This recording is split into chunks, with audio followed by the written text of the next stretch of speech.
drive here in New Zealand?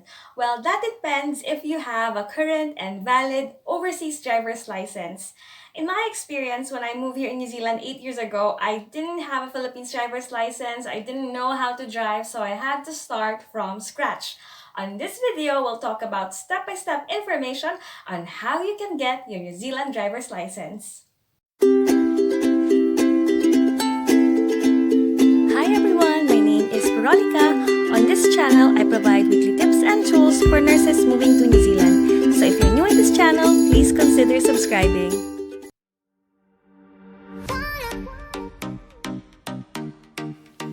If you have a current and valid overseas driver license, you can drive for a maximum of 12 months from the date you arrive in New Zealand. However, if you want to continue driving after 1 year, you should apply for an overseas license conversion.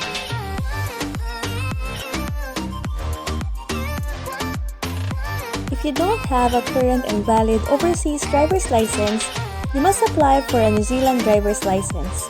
Getting your car license in New Zealand involves a 3-step process.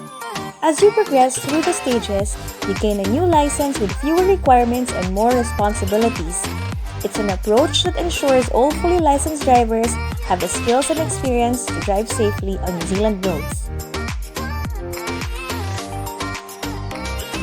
So first, you need to get a learner's license. In order to do so, you have to pass an exam to prove that you understand how to drive safely in New Zealand.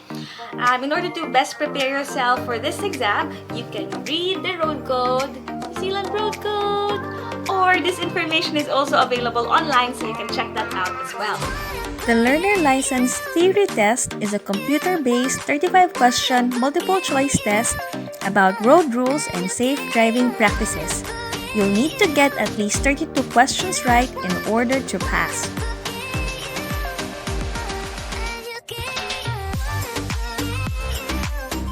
When you feel you're ready to take the theory test, you can go to a driver licensing agent to make your application. Driver licensing agents include most AA offices or selected VTNZ stations. To complete your application, you'll need to fill up an application form, provide proof of identity, pass the eye exam, and let the agent take your photo and signature, and of course, pay the application and test fees. If you pass the theoretical exam, you'll be given a temporary driver's license, just like this one. With a learner's license, you can now drive a car provided that you have a supervisor at all times and that your learner's license plate is displayed at the front and the rear portion of your car. If you don't pass the test, then you can book for another theory test. However, you will have to pay for the theory test fee, but you don't have to pay for another application fee. Do note that your learner's license will expire after 5 years. If you've held your learner license for at least 6 months and you're a confident, safe driver, you can apply for your restricted license. In order to get a restricted driver's license, you'll need to pass a practical driver's exam. Before I booked for my practical driving exam, I actually practiced a lot with friends. My then boyfriend, now husband, tried to teach me, but we just ended up fighting or arguing a lot, mostly on my part. So I enrolled for formal classes as well. So it took me a while to have the courage to finally take that exam. So for you, you may feel like you're confident enough and you'll probably want to take the exam as soon as you can. But again, I'm just reminding you that it's okay to take your time as well. You can book your practical driving test online, or you can book it when you make your application to a driver licensing agent.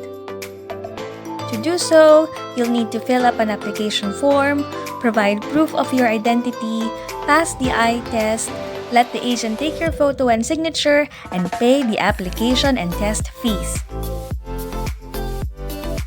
The practical driving test for the restricted license will take about an hour and will include meeting the testing officer, a pre-drive safety check, a 45-minute practical driving test, and giving you your results with feedback. Before I took my practical exam, I found this PDF file helpful, so I will also write this in the description box below for you to look at. If you pass the exam, you'll be given a temporary driver's license, and then they will send your restricted license through mail.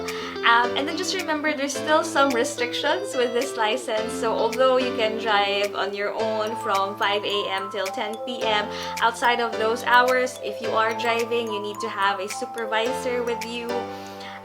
If you have a passenger, you can only drive for your family members, your spouse, your dependent child. So anything outside of those restrictions, you're not allowed to do, okay? So you have to make sure you read your conditions.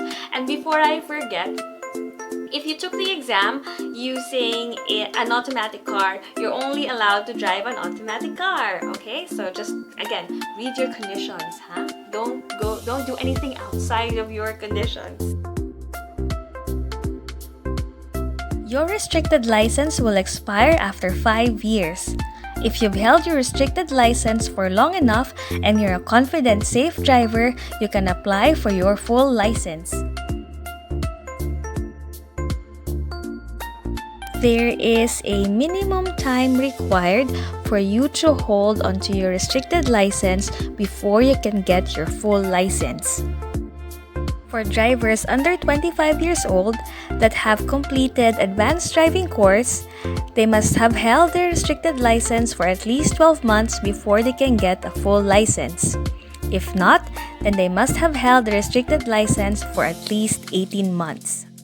For drivers 25 years old and above who have completed an advanced driving course, they must have held their restricted license for at least 3 months before completing a full license. If not, then they must have held the restricted license for at least 6 months. To get your full license, you must apply at a driver licensing agent. And again, you'll need to fill out an application form, present evidence of your identity, prove your eyesight meets the required standard, let the agent take your photo and signature, present your approved course certificate if you have completed the course, pay the full license application and test fee, and book a test time. You can also book the test online before you go to AA or VTNZ. The full license practical test is a 30-minute test with a testing officer who will assess whether your driving is good enough to progress to the next level of driver license. Before I took my full license practical test, I also found this guide useful, so I will write the link to this PDF document in the description box below. Once you pass the full license practical test, then you don't have to follow the restricted license conditions anymore. So there you go, congratulations and happy driving in New Zealand. Anyway, while you're here, you might as well watch this video here or this video there. And don't forget to hit subscribe. Bye!